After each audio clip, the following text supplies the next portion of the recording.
पर नहीं गया, मैं आपसे बात करना चाहता हूं, क्योंकि जो विषय है ना, ये विज्ञान नहीं है। यहां कुछ सही नहीं होता, यहां कुछ गलत नहीं होता। हम ये बहस नहीं करते हैं कि सही क्या और गलत क्या है, हम ये तलाश करते हैं कि उपयुक्त क्या है, अप्रोप्रिएट क्या है। तो इसमें दिक्कत क्या है? इसमें दिक्कत यह है कि जो आपके लिए अप्रोप्रिएट है वो आपके लिए नहीं है। इसीलिए इसको फाइनेंस नहीं कहते हैं, पर्सनल फाइनेंस कहते हैं। ये व्यक्ति विशेष का फाइनेंस है।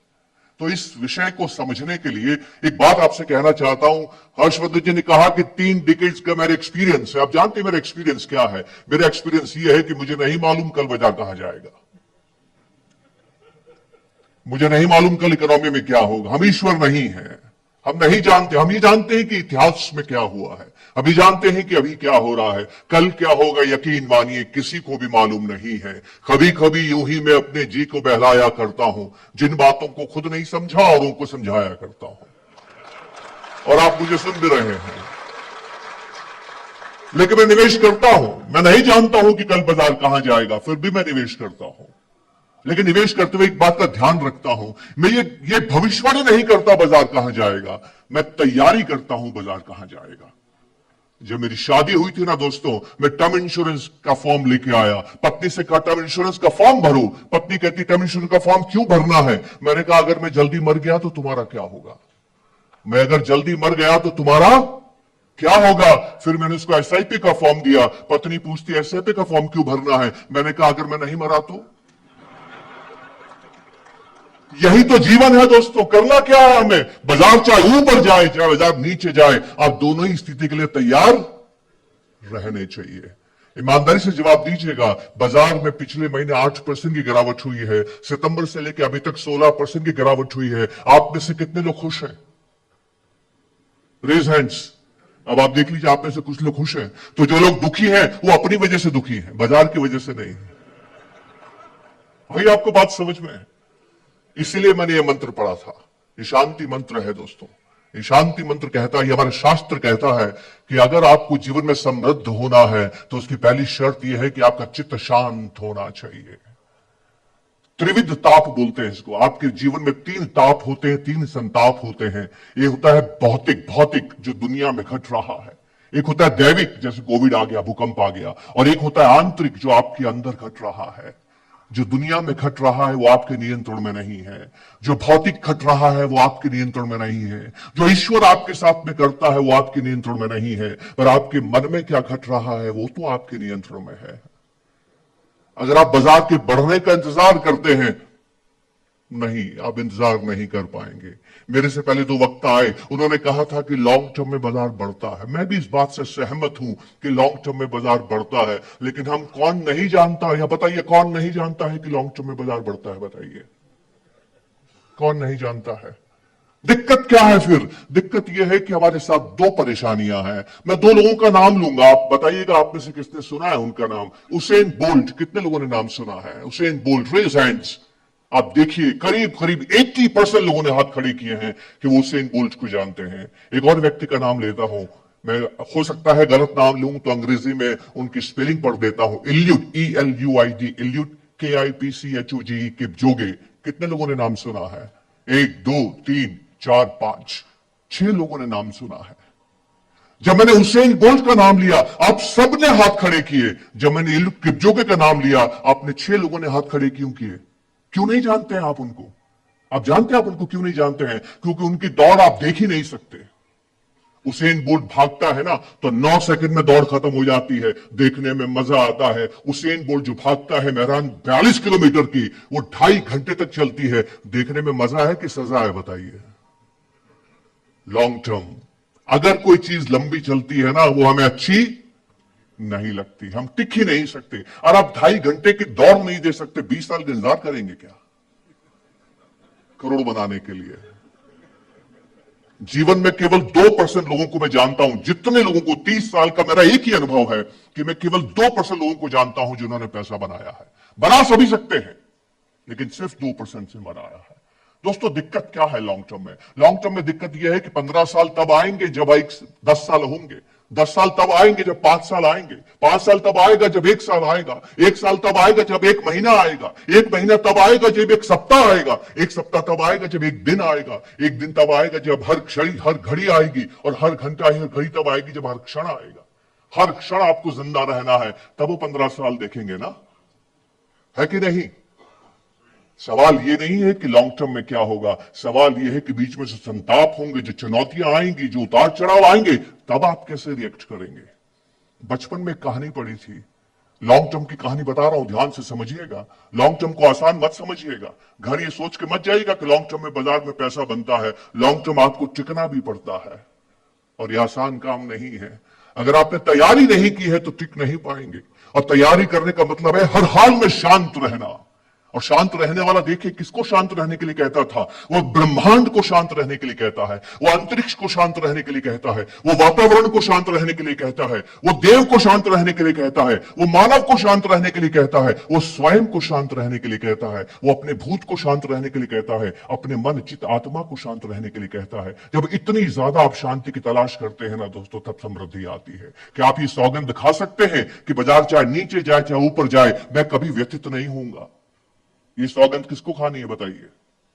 अच्छा एक बात बताइए, आप में से कितने लोग मानते हैं कि मंदी पहली बार आई है? पहले भी आई है ना, आगे भी आएगी। अच्छा क्या आप जानते थे बाजार कभी भी गिर सकता है? क्या आप ये मानते हैं बाजार में उतार चढ़ाव आते हैं? तो फिर परेशान क्यों है? वही तो हो रहा है जो आप जानते हैं। आप जानते हैं आप परेशान क्यों हैं? क्योंकि बाजार ने आपकी बात नहीं मानी। जब आपने इन्वेस्टमेंट किया था, आपकी इच्छा यह थी कि ये तो बढ़ता ही रहेगा। आप चाहते हैं बच्चा पढ़ाई करे, देख रहा है मोबाइल, बुरा लगता है ना? जी हां, आपको बुरा इसलिए नहीं लग रहा है कि आप नहीं जानते थे कि बाजार में मंदी आती है, आपको बुरा इसलिए लग रहा है कि आपने जो सोचा था निवेश करते वो नहीं हुआ।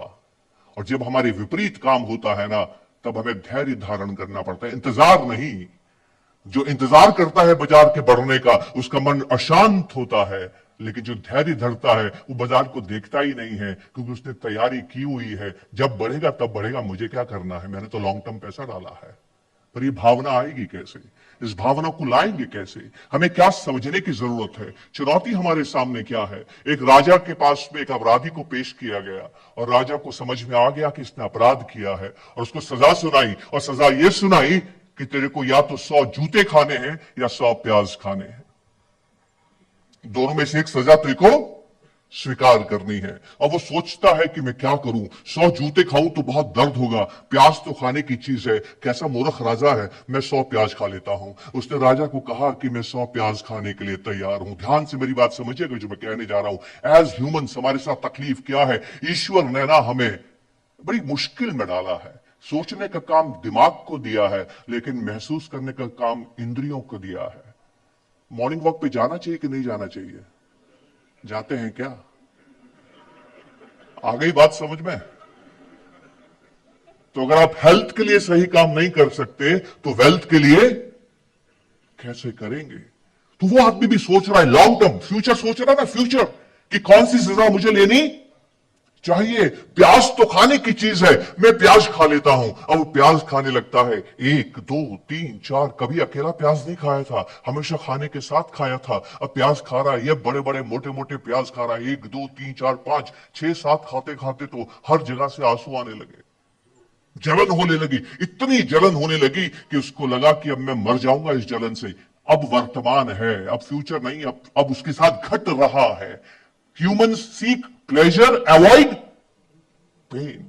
अब वो पेन को अवॉइड करना चाहता है। अब उसको प्याज खाना अच्छा नहीं लग रहा है। वो राजा के कदमों में गिर जाता है और राजा से कहता है, प्रभु मेरे से गलती हो गई, क्षमा कीजिए, मैं जूते खाने के लिए तैयार हूं। राजा कहता है तुम्हारी मर्जी, चलो भाई जूते मारे जाएं।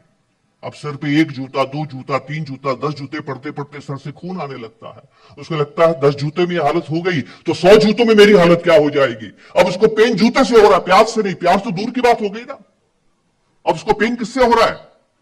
जूते से हो रहा है। वो राजा के चरणों में फिर गिरता है और फिर कहता है कि नहीं, मुझे जूते नहीं खाने, मैं प्याज खाने के लिए तैयार हूं। आप जानते हैं लॉन्ग टर्म में क्या होता है? 20 साल में वो जूते भी खाता है, प्याज भी खाता है। क्या आप चाहते हैं आपके साथ ऐसा हो? आप चाहते हैं ऐसा हो, तो इसके लिए आपको 20 साल तक शांत रहना होगा दोस्तों।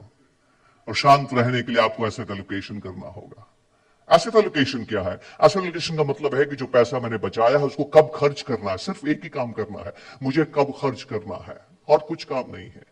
ये बाजार ज्ञान का है ही नहीं दोस्तों, या ज्ञान की जरूरत नहीं है। अगर ज्ञान की जरूरत होती, इंटेलिजेंस की जरूरत होती, ब्रिलियंस की जरूरत होती, विषय की जरूरत होती, तो दुनिया का हर मैथमेटिशियन आज स्टॉक मार्केट में सबसे अच्छा इन्वेस्टर होता, दुनिया का हर साइंटिस्ट सबसे अच्छा इन्वेस्टर होता, दुनिया का हर टेक्नोक्रेट सबसे अच्छा इन्वेस्टर होता, दुनिया का हर इंजीनियर सबसे अच्छा इन्वेस्टर होता। पर क्या ऐसा है क्या? दुनिया का सबसे बड़ा साइंटिस्ट न्यूटन ने तो इस बाजार में ऐसी मार खाई कि उसने कहा कि दुनिया पागल है। जी हां, दुनिया का सबसे बड़ा साइंटिस्ट इस बाजार से पैसा कमा ना सका। तो इस बाजार में पैसा कमाने के लिए ज्ञान की जरूरत नहीं है दोस्तों। इस दुनिया से पैसा कमाने के लिए आपको सिर्फ एक बात की जरूरत है कि आपको पहुंचना कहां है। चित्त को शांत रखना है। आप इस मीटिंग के बाद जब ये मीटिंग खत्म हो जाएगी, आप कहां जाएंगे? आप कहां जाएंगे? घर जाएंगे। तो आपका अगला लक्ष्य क्या है? घर जाना। आप आए कैसे हैं? गाड़ी में बैठ के आए हैं। कोई व्यक्ति मुझे यहां पर मेरी चुनौती स्वीकार करेगा क्या कि मुझे यहां कह के जाएगा कि कौन सी गति पे अपनी गाड़ी चलाएगा? क्यों? Depends on traffic. और आपका घर 10 किलोमीटर दूर है, 15 मिनट में आपकी गाड़ी की स्पीड के आप तय नहीं कर सकते। तो आप तय क्या करते हैं कि गाड़ी की गति मेरे नियंत्रण में नहीं है, मुझे गाड़ी चाहे धीमे चले चाहे तेज चले, मुझे घर ही पहुंचना है। इन्वेस्टमेंट में ईमानदारी से जवाब दीजिएगा। पहला सवाल क्या पूछते हैं आप? हद हो गई। 15 मिनट का आप स्पीड नहीं बता सकते, मुझे आप 20 साल का रिटर्न पूछ रहे हैं। मेरा क्या अनुभव है? मेरा 30 साल का अनुभव क्या है? इस बाजार में दो मूर्ख आपस में मिलते हैं, एक पूछता है रिटर्न क्या आएगा, दूसरा बताएगा क्या आएगा। किस दोनों को नहीं मालूम है क्या आएगा। टाइम पास है। हमें नहीं मालूम रिटर्न क्या आएगा, हमें सिर्फ ये मालूम है मुझे घर पहुंचना है, मुझे सिर्फ ये तय करना है कि मुझे कितने करोड़ चाहिए। और वो करोड़ आप कैसे तय करेंगे? वो करोड़ आप कैसे तय करेंगे? इसको तय करना बहुत जरूरी है। हमारे यहां कोई सेरेमनी बिना शांति मंत्र के नहीं होती। आप कभी घर में ध्यान दीजिए, पहला मंत्र जो आप पढ़ते हो हमेशा शांति मंत्र होता है। क्यों? क्योंकि मन के अंदर अजीब अजीब से ख्याल आते हैं, मन में अजीब अजीब से विचार आते हैं। जैसी घटना घटती है वैसे ख्याल आते हैं। मेरे पड़ोसी ने कभी इक्विटी मार्केट में निवेश नहीं किया था, कभी नहीं किया था, पर कोविड के बाद के बहाव में उन्होंने भी इन्वेस्टमेंट कर दिया। 3 साल पहले 2022 में उन्होंने इन्वेस्टमेंट किया। मैंने उनसे कहा कि आपने इन्वेस्टमेंट करना शुरू कर दिया, स्वागत है। और उनका कोई सरपरस्त नहीं है, क्योंकि उन्होंने यूट्यूब से सीख के निवेश करना शुरू किया। अब यूट्यूब में 2 तरह के लोग आते हैं। मैं भी सोशल मीडिया पे हूं, मैं भी यूट्यूब पे हूं। मेरे उतने फॉलोवर्स नहीं है जितने उनके फॉलोवर्स हैं जो 2022-23 में कहते थे कि कौन सा शेयर ज्यादा भागेगा, किस शेयर दुगना हो जाएगा। उसके बहुत फॉलोवर्स होते हैं। जो आदमी बोलता है ना ये शेयर दुगना हो जाएगा, उसके बहुत फॉलोवर्स होते हैं। क्योंकि मेरा अनुभव यह है कि जब तेजी होती है गधे घोड़ों से तेज भागते हैं। और ये मैंने लिखा भी, किसी ने पढ़ा नहीं, किसी ने पढ़ा नहीं कि गधे घोड़ों से तेज भागते। गधों पे दाव लगाया, आज 70% डाउन है गधे सारे, है कि कोई मेरे को सुनने वाला नहीं था। और अब मैं कह रहा हूं निवेश कीजिए, ये समय निवेश करने का है। 10% से नीचे चली गई, 10 साल के औसत से आपकी वैल्यूएशन नीचे चली गई है। तो वो भाई जो गधे पे दाव लगा रहा था अब क्या कह रहा है, बाजार में बड़ा खतरा है, दूर रहिए। मार्क फेबर ने कहा है मंदी लंबी चलेगी, बाजार बढ़े तो बाहर निकल जाओ। पढ़ा ना आपने? अभी यूट्यूबर आपको बाजार में सावधान रहने के लिए कह रहा है। दिक्कत क्या है दोस्तों? आपको समझ में नहीं आता आपका हितैषी कौन है।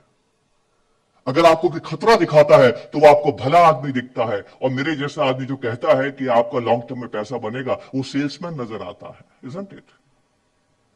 आपको हर यूट्यूबर जो खतरा दिखाएगा आपको अच्छा लगेगा, हर टीवी वाला जो आपको खतरा दिखाएगा वो अच्छा लगेगा। अरे खतरे से डरना नहीं है, खतरे के लिए सावधान होना है दोस्तों। याद कीजिए उस दिन को। मैं अपना एक्सपीरियंस आपको बताता हूं। आपका ऐसा एक्सपीरियंस है कि नहीं है मुझे बताइएगा। आज से 25 साल पहले की बात है। मैं पिता बना। जब मैं पिता बना तो मेरी पत्नी दूर थी मेरे से, वो अपने मायके गई हुई थी। जैसे खबर आई कि मैं पिता बन गया हूं, मेरा बेटा हुआ है, मैं उसी वक्त गाड़ी पकड़ के उनके घर पहुंचा और उस नन्हे से बच्चे को मैंने हाथ में लिया। जब मैंने उस नन्हे से बच्चे को हाथ में लिया तो आप जानते मेरे मन में ख्याल क्या आया? मेरे मन में ये ख्याल नहीं आया कि ये बड़ा होगा कि नहीं होगा।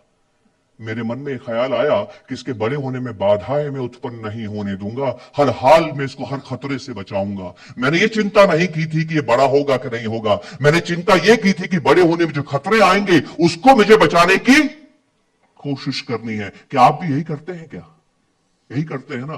तो फिर बाजार के बढ़ने की चिंता क्यों करते हैं? रिस्क को मैनेज कीजिए ना। क्या करना है? यही तो करना है। अरे बाजार गिरने पर मैं क्या करूंगा यह तय कीजिए, खतरे का सामना कैसे करूंगा यह तय कीजिए।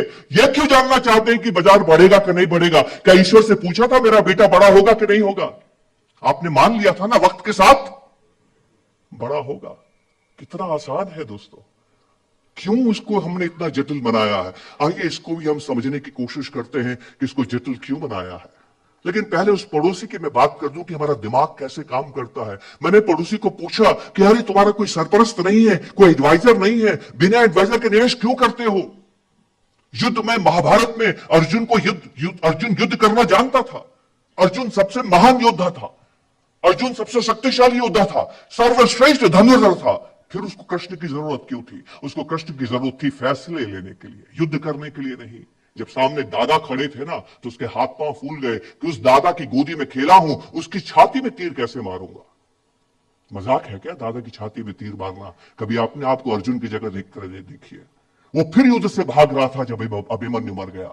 वो फिर युद्ध से भाग रहा था जब जयद्रथ को मार न सका। हर बार कृष्ण ने उसको बचाया। मैंने उसको कहानी सुनाई, उसकी बात समझ में नहीं आई। कहता नहीं, मुझे समझ लिया यूट्यूब से कैसे निवेश करना है और मैंने निवेश करना शुरू कर दिया है। मैंने पूछा आपने निवेश कैसे किया है? कहता है मैंने SIP शुरू की है। मैंने कहा बहुत बढ़िया। मैंने कहा आपने SIP क्यों शुरू की है? कहता है मुझे लग रहा है कि बाजार बढ़ेगा। मैंने कहा अच्छी बात है, तो आपने लमसम किया कि नहीं किया? कहता लमसम मैंने नहीं किया। कि क्यों? कि मुझे यूट्यूबर ने भी बताया कि बाजार में भी वैल्यूएशन ज्यादा है और इस वक्त आपको बाजार में धीमे धीमे निवेश करना चाहिए। बाजार में कभी भी गिरावट आ सकती है, बाजार में कभी भी उतार चढ़ाव आ सकते हैं, इसलिए मैंने लमसम निवेश नहीं किया। मैंने SIP में इसलिए निवेश किया कि मुझे बाजार से जुड़े रहना चाहिए और बाजार क्योंकि वैल्यूएशन ऊंचे हैं तो बाजार में गिरावट भी आ सकती है। उसने सही कहा कि गलत कहा? सही कहा ना। अब उस पड़ोसी से मेरी 3 दिन पहले फिर मुलाकात हुई। कैसे हैं आप?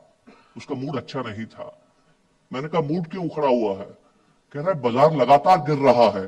और मैंने कहा आपने तो कहा था कि बाजार वैल्यूएशन ज्यादा गिरावट हो सकती है। हाँ मैंने कहा तो था, पर यह नहीं सोचा था इतना गिर जाएगा। ये नहीं सोचा था इतना गिर जाएगा। तो मैंने पूछा फिर अब अभी आप क्या कर रहे हो? वो कह रहा है मैं SIP बंद कर दी है। मैंने SIP शुरू क्यों की थी? क्योंकि बाजार गिरने पर फायदा होता है। किसने कहा था? उसी ने कहा था, और उसी ने बाजार गिरने पर SIP को बंद कर दिया। जूते और प्याज खा रहा है कि नहीं बताइए आप? यही तो बात हमें समझनी है। हमें जो स्थिति होती है ना, जैसी स्थिति वो बात हमें अच्छी लगती नहीं। बाजार तो ऊपर नीचे होगा, आपको ऊपर नीचे नहीं होना है। मेरी पत्नी शादी करके आई, पहली बार किचन में गई, हम बाहर खाने का इंतजार कर रहे हैं, अचानक से चिल्लाने की आवाज आई। हम घबरा के भागे कि नई दुल्हन को क्या हो गया। घबरा गए हम जाके देखा वो उड़ने वाला बड़ा कॉकरोच होता है ना, वही कोने में था और दूसरे कोने में मेरी वाइफ खड़ी थी। हमें समझ में आ गया कि वो कॉकरोच से डरती है। और शादी को 25 साल 26 साल होने को आए, आज भी वो कॉकरोच से डरती है। पर मेरा बेटा जो छोटा वाला है, जब वो 5 साल का हो गया, वो नहीं डरता था। जैसे चिल्लाने की आवाज आती थी किचन में जाता था और झाड़ू उठा के कॉकरोच को बाहर निकालता था। अब मेरे पास 2 ऑप्शन है। पहला ऑप्शन, मैं पत्नी से कहूं कि तुम कॉकरोच के आने से घबराए मत करो, learn how to deal with cockroach, जैसे तुम्हारा बेटा करता है, झाड़ू से दबा के उसको बाहर निकाल देता है। तुम सीख लो कि कॉकरोच से कैसे हमें उसको डील करना है। उसने अभी तक नहीं सीखा। एक बात बताएं दोस्तों ईमानदारी से, क्या मैं कॉकरोच से ये कह सकता हूं कि तुम मत आया करो, तुम्हारे आने से मेरी पत्नी परेशान होती है? ये कह सकता हूं कॉकरोच से? तो आप में से कोई ये कह सकता है हे बाजार मैंने इन्वेस्टमेंट कर दिया, तुम गिरना मत? ये तो आप नहीं कह सकते ना। तो आप क्या कर सकते हो? आप ईश्वर से कभी यह प्रार्थना नहीं करते हैं हे ईश्वर मुझे जीवन में दुख मत देना। ईश्वर कभी आपकी बात नहीं सुनेगा। ईश्वर से आप हमेशा ये प्रार्थना करते हैं, मुझे चाहे दुख दो चाहे सुख दो, हर स्थिति का सामना करने की मुझे शक्ति देना। तब जाके वो आपकी बात मानता है। ये बाजार भी भगवान है दोस्तों, इतनी दौलत बना के देता है कि आप मुक्त हो जाते हैं, और मुक्त होना ही जरूरी है। शांति के साथ ही समृद्धि आती है, और समृद्धि किसे कहते हैं, और समृद्धि हमें क्यों चाहिए, पैसा हमें क्यों चाहिए, हम क्यों इतना ज्यादा पैसे के पीछे भागते हैं। हमें पैसे के पीछे भागने की जरूरत नहीं है दोस्तों, हमें पैसे को अपने पास लाने की जरूरत है। अगर आप पैसे के पीछे भागेंगे तो इंद्र बन जाएंगे, 24 घंटे चिंता में रहेंगे, कोई मुझे अपनी कुर्सी से तो हटा नहीं रहा है। हर तपस्वी का वो अप्सराएं भेज के तपस्या को भंग करता है, नारायण कभी ये नहीं करते हैं। इंद्र लक्ष्मी के पीछे भागता है और लक्ष्मी नारायण के पीछे जाती है। तो नारायण और इंद्र में फर्क क्या है, इस फर्क को हमें समझने की कोशिश करनी है दोस्तों। ध्यान से समझिएगा, नारायण के पास क्या आप जानते हैं, नारायण के पास सर्प है जिसकी शैया पे वो सोते हैं, और बाहर दरबान कौन है, गरुड़ है। गरुड़ और सांप में दोस्ती होती है कि दुश्मनी होती है, विपरीत होते हैं कि एक जैसे होते हैं। जी हां, सर्प को शॉर्ट टर्म माना गया है क्योंकि वो नीचे रहता है, और गरुड़ सबसे ऊंचा उड़ता है, उसको लॉन्ग टर्म माना गया शास्त्रों में। सिर्फ आप नारायण तभी बनते हैं जब दो विपरीत विचारों को एक साथ अपने अंदर आत्मसात करते हैं। यही तो आपको करना है। जब मैंने कहा कि मैं कल भी मर सकता हूं, मैं 100 साल जी भी सकता हूं, यही तो मैं कर रहा था, राइट। हमेशा इस बात को अपने एडवाइजर को हमेशा पूछिए कि बाजार तो बढ़ेगा, लेकिन कभी गिर गया तो मुझे क्या करना है, पहले से ही तय करके देखिए। देखिए आप कभी भी अशांत नहीं होंगे, और जो व्यक्ति अशांत नहीं होता है, जिसका चित्त शांत रहता है, वो सही निर्णय ले सकता है। जो सही निर्णय ले सकता है वो पूरी यात्रा कर सकता है। जो पूरी यात्रा करता है उसको कंपाउंडिंग प्राप्त होती है, और जिसको कंपाउंडिंग प्राप्त होती है वही दौलत का निर्माण करता है, और एक ऐसी दौलत का निर्माण करता है दोस्तों कि फिर उसके बाद आपको पैसों के लिए काम करने की जरूरत नहीं पड़ती है।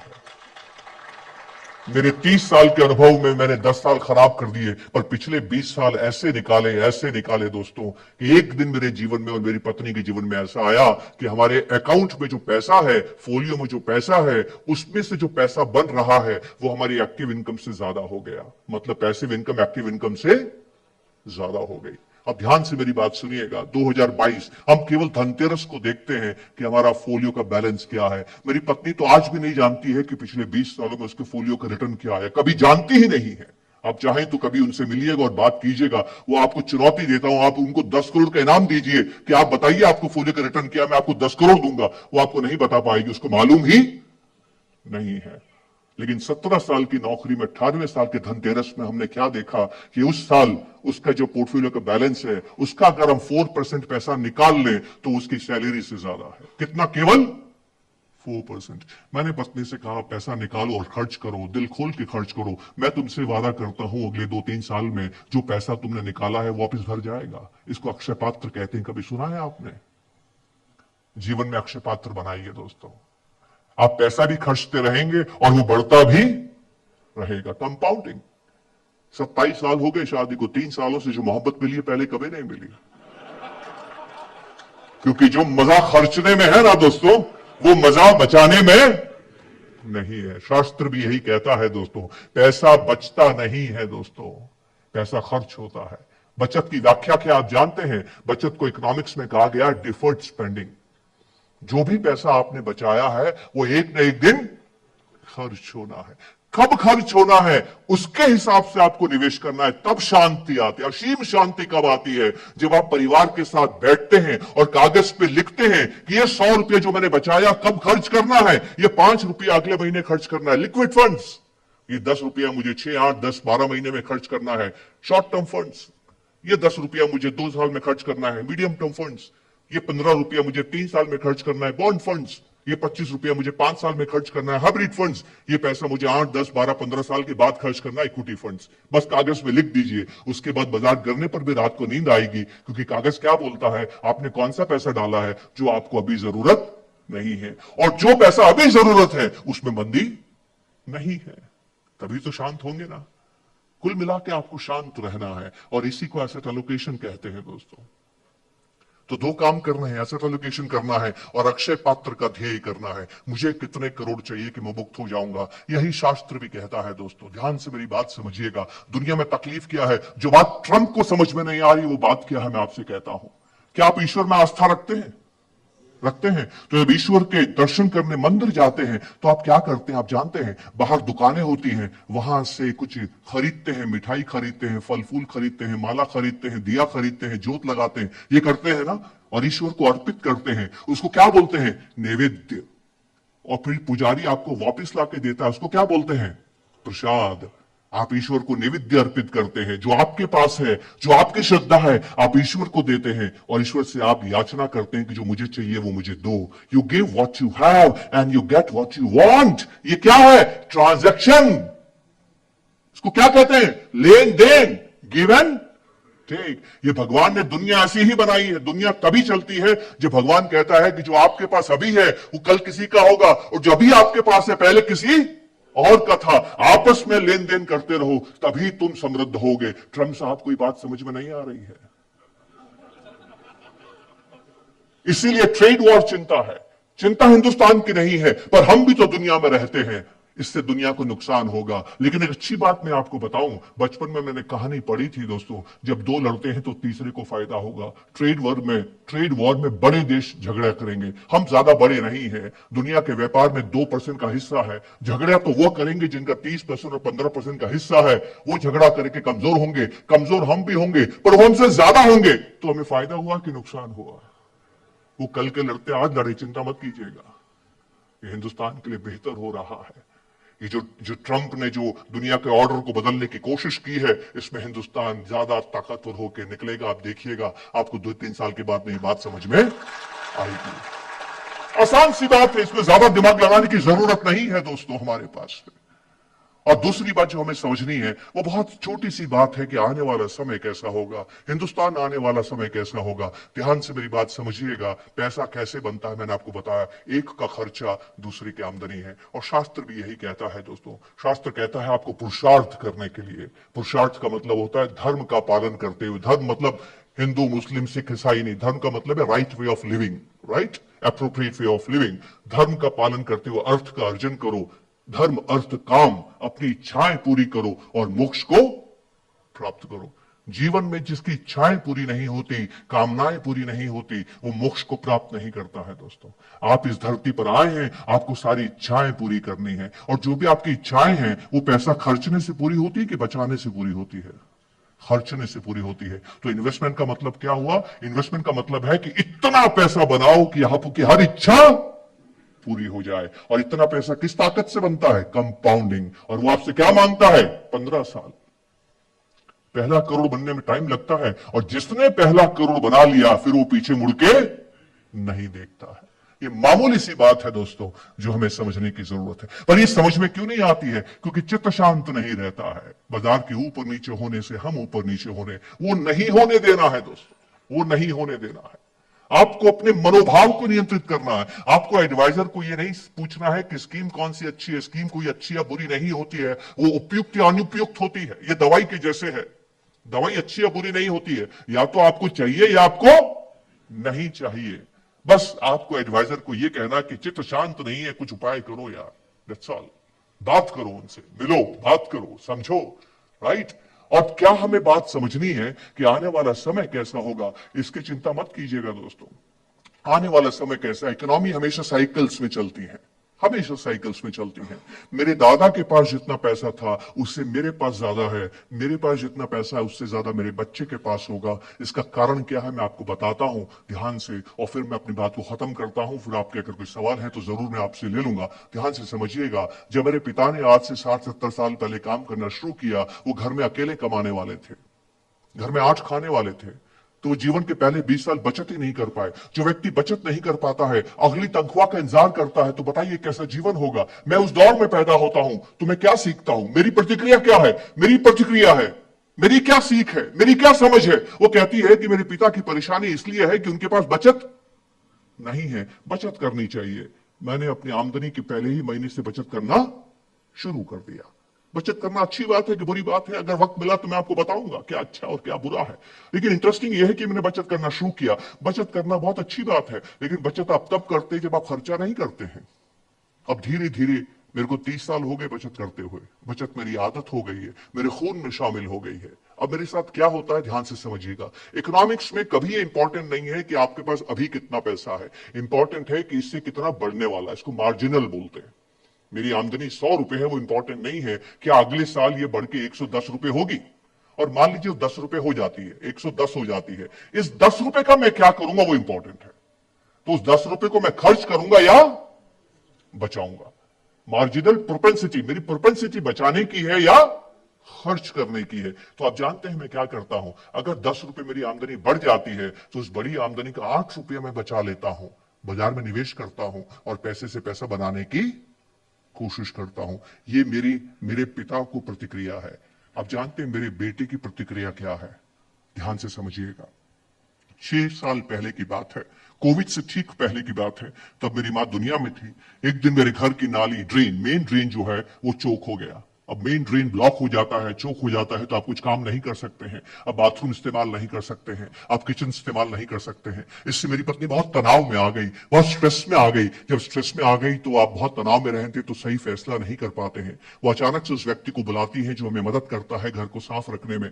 उसका भाग्य अच्छा था कि वो 10 मिनट में आ गया और 15 मिनट में नाली साफ कर दी। क्योंकि वो तनाव में थी तो उसने करार नहीं किया कि इस काम के कितने पैसे लोगे। और नाली साफ करने के बाद उसने कहा कि तुम्हें मुझे 500 रुपए देने होंगे। मेरी पत्नी कहती है मैं स्कूल में टीचर हूं, इतनी मेहनत से काम करती हूँ, सारे काम करती हूँ, बच्चों को पढ़ाती हूँ, इम्तिहान भी लेती हूँ, रजिस्टर मेंटेन करती हूँ, सरकार के काम करती हूँ, इलेक्शन कराती हूँ, मेडिकल के काम करती हूँ, वेलफेयर के काम करती हूँ, डेटा इकट्ठा करती हूँ। तब जाके मुझे 15 मिनट के 500 नहीं मिलते और तुम 15 मिनट के काम के 500 रुपए चाहते हो।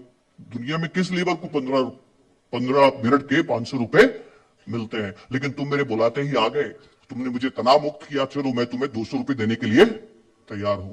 वो कहता नहीं लगेंगे तो 500 ही। इतना सुनना था कि मेरी मां आ गई और मेरी मां कहती है बहू क्या हुआ?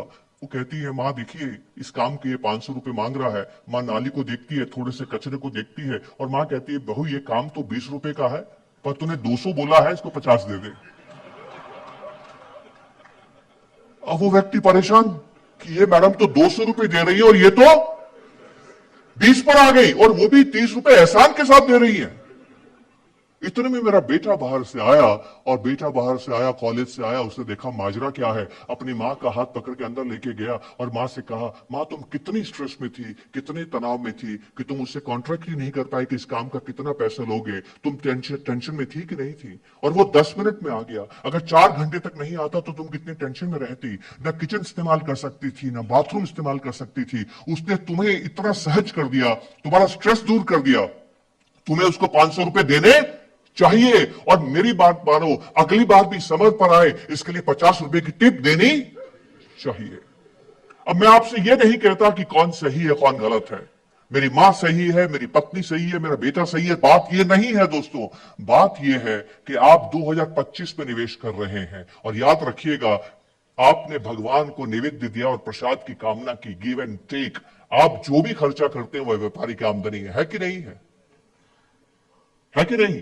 तो आमदनी क्या होती है? डबल एंट्री सिस्टम है। जो आपका खर्चा है वही दूसरे की आमदनी है। मेरी मां 20 रुपए खर्च करना चाहती है, मेरी पत्नी 200 रुपए खर्च करना चाहती है, मेरा बेटा 500 रुपए खर्च करना चाहता है। कौन सही है कौन गलत है बहस में मत जाइएगा, मेरी इस बात पे चिंतन कीजिएगा। आप 2025 में हिंदुस्तान के बाजार में निवेश कर रहे हैं, 2035 में पैसा निकालेंगे, 2040 में पैसा निकालेंगे। ये 10-15 साल के बाद जो पैसा निकालेंगे ये किसके खर्चे का हिंदुस्तान बनेगा? मेरे बेटे का है, मेरी मां का? मेरी मां तो दुनिया में ही नहीं है। तो आपको क्या देखना है? भविष्य कैसा है? भविष्य आपके और मेरे बच्चों से बन रहा है। तो इन बच्चों की खास बात क्या है? याद रखिएगा इकोनॉमिक्स फ्लोज इन साइकिल्स। क्या दिक्कत है? मेरा जीवन मेरे पिता के जीवन की प्रतिक्रिया है, मेरे बच्चे का जीवन मेरे जीवन की प्रतिक्रिया है। मैंने बच्चे को बुलाया और कहा कि बेटा तू गलत है, ऐसे तुझे खर्चा नहीं करना चाहिए, इस तरह से पैसे लुटाए जाते हैं क्या, तुझे ऐसा नहीं करना चाहिए। 15 मिनट तक मैं उसको भाषण देना हूं, पैसा बचाना चाहिए, यही जीवन है। आप खतरों का सामना कैसे करते हैं जब आप दौलत बनाते हैं, इसी तरह का आपको जीवन जीना चाहिए। 15 मिनट तक मैंने उसको भाषण दिया। उसके बाद जब मैं चुप हो गया तो उसने कहा पिताजी अब मैं आपसे एक बात पूछना चाहता हूं, वादा कीजिए ईमानदारी से जवाब देंगे। मैंने कहा वादा करता हूं। पूछता है पापा जैसी आपकी आदतें हैं अब तो वो नहीं बदलेंगी? अब 10 रुपए कमाते हैं 8 रुपए बचा लेते हैं, वो तो नहीं बदलेगा, ऐसा ही बनता रहेगा। और आप ही कह रहे हैं बाजार बढ़ता ही रहेगा, तो आपके खर्चे तो बढ़ने से रहे, पैसा आपका बढ़ता रहेगा, आपका जिंदगी एक दिन खर्च हो जाएगी, पैसा तो आपसे खर्च होगा नहीं, तय है ना, तो ये भी मुझे ही करना है। अब उसने गलत कहा या सही कहा आप देखिए। इस बहस में मत जाइए गलत क्या हो सही क्या है, सोचिए ये कि हो क्या रहा है। पूना की आबादी को 2 हिस्सों में बांट दीजिए दोस्तों। पूना के वो लोग जिनकी उम्र 30 साल से ज्यादा है, पूना के वो लोग जिनकी उम्र 30 साल से कम है। धन दौलत ज्यादा, पैसा प्रॉपर्टी बैंक बैलेंस ज्वेलरी किसके पास ज्यादा है? जिनकी उम्र 30 से ज्यादा है। मोबाइल किसका महंगा है? आ गई बात समझ में आपको? हिंदुस्तान के 20 साल बहुत खूबसूरत है दोस्तों। ये सब नए बच्चे अपनी कमाई भी खर्च करेंगे और आपकी बचत भी खर्च करेंगे। सोचिए व्यापारी कितना कमाएगा, सोच सकते हैं आप? तो बाजार कहां जाएगा ये आप ही तय कर सकते हैं। बस एक बात का ध्यान रखिएगा चित्त को शांत रखने के लिए, ये आपका युद्ध है। गजानन गणपति से सीखिएगा दोस्तों, जो मैं आपसे कहने जा रहा हूं। आप जानते हैं वो कौन है? वो बुद्धि के देव है। वो बुद्धि के देव क्यों है? क्योंकि वो प्रथम पूज्य है। वो प्रथम पूज्य क्यों है? क्योंकि वो बुद्धि के देव है। अब ये कैसी विडंबना है? वो प्रथम पूज्य क्यों है और वो बुद्धि के देव क्यों है? वो बुद्धि के देव इसलिए है क्योंकि वो विघ्नहर्ता है। शास्त्र ये कहता है कि जब भी कोई शुभ कार्य करेंगे तो बाधाएं आएंगी कि नहीं आएंगी? सदैव आएंगी। और बाधाओं को वही दूर कर सकता है जिसके पास बुद्धि होती है, ज्ञान नहीं। ज्ञान अलग विषय है, आपको यहां ज्ञान की जरूरत नहीं है, यहां बुद्धि की जरूरत है। गजानन प्रथम पूज्य क्यों है आप जानते हैं दोस्तों? क्योंकि गजानन ने प्रतिस्पर्धा नहीं की। जब ब्रह्मा जी ने कहा कि दुनिया के 3 चक्कर काटो, तो उन्होंने किसके 3 चक्कर काटे? अपने माता पिता के। तो मेरी बात ध्यान से समझिएगा, आपने जो पैसा बचाया है और निवेश किया है, ये किसके सपनों को पूरा करने के लिए बचाया है बताइए? अपने परिवार के कि पड़ोसी के परिवार के लिए? ईमानदारी से बताइए, किसके लिए बचाया है? अपने परिवार के सपनों को पूरा करने के लिए। तो पड़ोसी के पोर्टफोलियो का रिटर्न क्यों देखते हैं कितना आया है? आपको किसी दूसरे से प्रतिस्पर्धा करने की जरूरत नहीं है। यहां पैसा वो नहीं बनाता जो दूसरे को हराता है। ये कमाई का नियम है। अगर आप पैसा कमाते हैं, डॉक्टर हैं, दूसरे से अच्छा डॉक्टर बनिए। अगर आप वकील हैं, दूसरे से अच्छा वकील बनिए। आप टीचर हैं, दूसरे से अच्छा टीचर बनिए।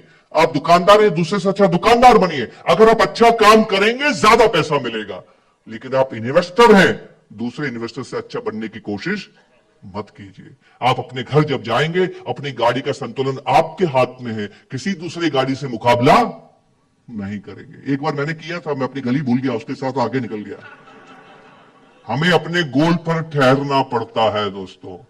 तो आपको कितने करोड़ बनाने ये आपको तय करना है। दूसरे का रिटर्न चाहे 15, 20, 50% हो, आपको नहीं देखना है। किस रिटर्न पे, किस गति पर मैं सुरक्षित पहुंचूंगा, यही आपको तय करना है। गजानन से आपको सीखने की जरूरत है। निवेश में आपको क्या काम करना है जो आप कमाई में नहीं करते हैं। पैसा कमाते हैं, दूसरे को हराइए। निवेश करते हैं, खुद को जीतिए। बात समझ में आ रही है? ये हिंदुस्तान आपको निराश नहीं करेगा दोस्तों, हिंदुस्तान आपको निराश नहीं करेगा। अगर हिंदुस्तान एक ऐसी जगह है जहां पर मैक्स मुलर कहता है कि अगर कभी किसी दिन आपने ये सुना भविष्य में कि हिंदुस्तान खत्म हो गया, तो समझ लेना दुनिया उसके कई साल पहले खत्म हो चुकी है। ये मैं नहीं कहता, मैक्स मुलर ने कहा है। आखिरी बात, अपनी बात खत्म करता हूं। वॉरेन बफेट से जॉफ बेजोस ने पूछा कि आपका पोर्टफोलियो सब जानते हैं, आप निवेश कैसे करते हैं सब जानते हैं, आप हर साल लोगों को बताते हैं कि आपने निवेश पे निर्णय क्या लिए हैं, आप हर एक से साझा करते हैं कि आपने पोर्टफोलियो क्या बनाया है, लोग आपको फॉलो भी करते हैं, तो फिर आपके जैसे दौलत क्यों नहीं बनाते हैं? तो उनका एक ही जवाब था कि लोग धीमे धीमे धनी नहीं बनना चाहते हैं, वो जल्दी धनी बनना चाहते हैं।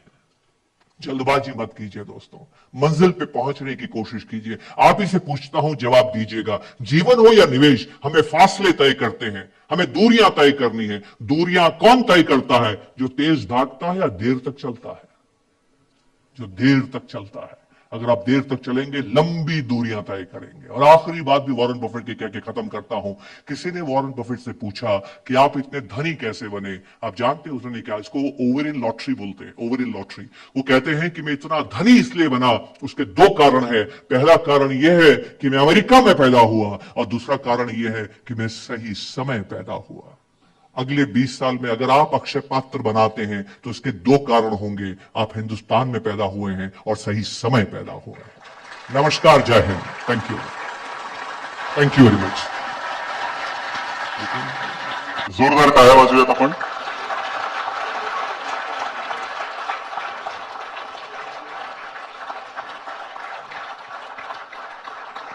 ईशान शर्मा सर, आप पीफा के बारे में और आज के इन्वेस्टर अवेयरनेस प्रोग्राम के बारे में कुछ कहना चाहेंगे? देखिए, मेरा अनुभव ये रहा है, 30 वर्षों से मैं इस व्यवसाय में हूं, और सेबी की रिपोर्ट भी तब आई है 2022 में, वो भी ये कहती है कि निवेश में ज्यादातर लोग कामयाब नहीं होते हैं। और शायद सरकार ने भी और रेगुलेटर हमारी सेबी ने भी ये तय किया कि हमें निवेशक जागरूकता, इन्वेस्टर अवेयरनेस, इन्वेस्टर एजुकेशन पे काम करना है। वो तो काम कर ही रहे हैं, पर पूना क्षेत्र में जो पूना के डिस्ट्रीब्यूटर्स का एसोसिएशन है पीफा, इन्होंने जैसा काम किया है पिछले 13 वर्षों में, मैंने हिंदुस्तान में किसी और जगह ऐसा काम होते हुए नहीं देखा है। इनकी पहली इवेंट 2011 में भी आया था, और आज भी मैं आया हूं। करीब करीब हर साल मैंने इनके साथ आके मैंने देखा है क्या मेहनत उन्होंने की है और कितनी खूबसूरती से उन्होंने कार्य को अंजाम दिया है। इतनी जबरदस्त हर 3 महीने में लगातार 3-3 स्पीकर्स को बुला के इन्वेस्टर अवेयरनेस प्रोग्राम करना अपने आप में एक ऐसी बात है जिसकी प्रशंसा करने के लिए मेरे पास शब्द नहीं है। क्योंकि अगर आप अच्छे निवेशक बनेंगे, आप लंबे समय तक निवेशित रहेंगे, तभी तो आप कंपाउंडिंग प्राप्त करेंगे, और आपकी तभी तो पैसा बनेगा, और जब पैसा बनेगा तभी सपने पूरे होंगे। और पीफा ये काम कर रहा है। किसी के सपने पूरा करने से बेहतर कार्य क्या हो सकता है। और मैं फिर कहना चाहता हूं कि हिंदुस्तान में किसी भी एसोसिएशन ने पीफा जैसा कार्य इस क्षेत्र में नहीं किया है। सर, आज के गिरते हुए मार्केट में आप म्यूचुअल फंड इन्वेस्टर्स को कुछ कहना चाहेंगे? मैं निवेशकों से एक बात कहना चाहता हूं, और बेहद ईमानदारी से कहना चाहता हूं। हो सकता है कि मेरी बात अच्छी न लगे। जहां देखता हूं, अखबारों में पढ़ता हूं, टीवी में सुनता हूं, यूट्यूब देखता हूं, सोशल मीडिया देखता हूं, लोग इस बात से परेशान हैं कि बाजार में गिरावट है। अरे बाजार में गिरावट होना तो एक आम बात है। क्या हम नहीं जानते थे निवेश करने से पहले कि बाजार कभी भी गिर सकता है? हम जानते थे। क्या हम नहीं जानते हैं कि बाजार में उतार चढ़ाव आता है? हम जानते हैं। क्या हम इतिहास नहीं जानते? हम इतिहास में देखते हैं कि ऐसी गिरावट पहले भी आई है, इससे ज्यादा भयानक गिरावट पहले भी आई है। और इतिहास हमें ये भी बताता है कि बाजार वापस बढ़ता है तो न ये गिरावट फैली है, न आखिरी होगी, और आने वाले समय में भी गिरावट होती रहेगी। यही तो बाजार है। हमें बाजार के ऊपर नीचे जाने से चिंतित नहीं होना है। हमें बाजार की स्थिति के लिए अपने आप को व्यवस्थित करना है, तैयार रहना है। Preparation is the key, not prediction of the market is the key. Sir, हम म्यूचुअल फंड इन्वेस्टर्स को कहते हैं एडवाइजर जरूरी है, आप कुछ ऐड करना चाहेंगे इसमें? देखिए, एडवाइजर बहुत जरूरी है, क्योंकि यहाँ मन को नियंत्रण में रखना है, यहाँ आपके व्यवहार को नियंत्रण में रखना है। यहाँ ज्ञान की ज्यादा जरूरत नहीं है। अगर ज्ञान से ही धन बनता तो हर धनी, हर व्यक्ति जो दुनिया में गणितज्ञ है, मैथमेटिशियन है, साइंटिस्ट है, टेक्नोक्रेट है, इंजीनियर है, ये लोग इन्वेस्टमेंट्स में महारत हासिल करते और दुनिया के सबसे धनी व्यक्ति होते। पर क्या ऐसा है? ऐसा नहीं है। हमने आम लोगों को भी निवेश करते हुए धनी बनते हुए देखा है, जिन्होंने कोई बहुत बड़ा ज्ञान विश्वविद्यालयों में प्राप्त नहीं किया है। तो निवेश ज्ञान से की ज्यादा जरूरत नहीं है। यहाँ आपको मन को नियंत्रित रखने की जरूरत है, यात्रा पूरी करने की जरूरत है। और अर्जुन जैसा धनुर्धर भी युद्ध क्षेत्र से पलायन करने के बारे में सोच सकता है। 3 बार महाभारत में ऐसा हुआ कि अर्जुन युद्ध करना नहीं चाहते थे। अगर उनके साथ कष्ट नहीं होते तो अच्छा योद्धा होने के बाद भी शायद अर्जुन युद्ध जीत ना पाते। हमें ये बात समझने की जरूरत है। मेरा ये मानना है कि पैसा तभी बनेगा जब 15-20 साल तक निवेशित रहेंगे, और इतने लंबे समय तक अपने मन को नियंत्रित करना, बाजार के उतार चढ़ाव में भी संत भाव से बाजार में बने रहना। इसके लिए आपको अपने मूड को, अपने व्यवहार को शांत रखने की जरूरत है, और वो बिना सलाहकार के संभव नहीं है। ये मेरी राय है। सर, हम तो क्लाइंट्स को इन एसेट एलोकेशन के बारे में तो बताते ही है, बट आप कुछ इसमें ऐड करना चाहेंगे? दुनिया में जितने भी कामयाब निवेशकों का अध्ययन किया गया है, ऐसे शोध किए गए हैं कि ऐसी क्या बातें हैं जो निवेशकों को कामयाब बनाती है। उसके लिए हमें ध्यान रखना है कि आप एक अच्छा स्टॉक खरीदना चाहते हैं, आप एक अच्छी स्कीम खरीदना चाहते हैं, आप अच्छी सिक्योरिटी खरीदना चाहते हैं, आप सही समय पर खरीदना चाहते हैं, क्या इसका कुछ योगदान है? बिल्कुल योगदान है, पर इन सबका योगदान केवल 10% है। 90% योगदान आपके निवेश की यात्रा 20, 30, 40 साल के बाद जब आपकी यात्रा समाप्त होगी निवेश की, वो इस बात पे तय नहीं करता है कि आपने क्या खरीदा और कब खरीदा। इस बात पे निर्भर करता है कि आपने एसेट्स को एलोकेट कैसे किया, आपने संपत्ति का आवंटन कैसे किया, क्योंकि हर संपत्ति, हर एसेट्स में उतार चढ़ाव आते हैं और उसके बीच में स्ट्रेटेजिक और टैक्टिकल एलोकेशन करते हुए, उसमें संतुलन रखते हुए जब आप निवेश करते हैं तभी आपकी यात्रा पूरी होती है। ये हर शोध कहता है, हमें समझने की जरूरत है। निवेश करना और इकोनॉमी रोप वॉक के जैसी है। रोप वॉक जो व्यक्ति करता है, कभी दाएं झुकता है, कभी बाएं झुकता है, वो कभी सीधा चल ही नहीं सकता। न दाएं झुकना अच्छा है, न बाएं झुकना अच्छा है, न ये एसेट अच्छा है, न वो एसेट अच्छा है। आपको हर एसेट की जरूरत है ताकि आप संतुलन बना सकें, और जो संतुलन बनाता है वही यात्रा पूरी करता है। जो यात्रा पूरी करता है वही कंपाउंडिंग को प्राप्त करता है, और जो कंपाउंडिंग प्राप्त करता है वही दौलत का निर्माण करता है। ये मेरा दृढ़ विश्वास है।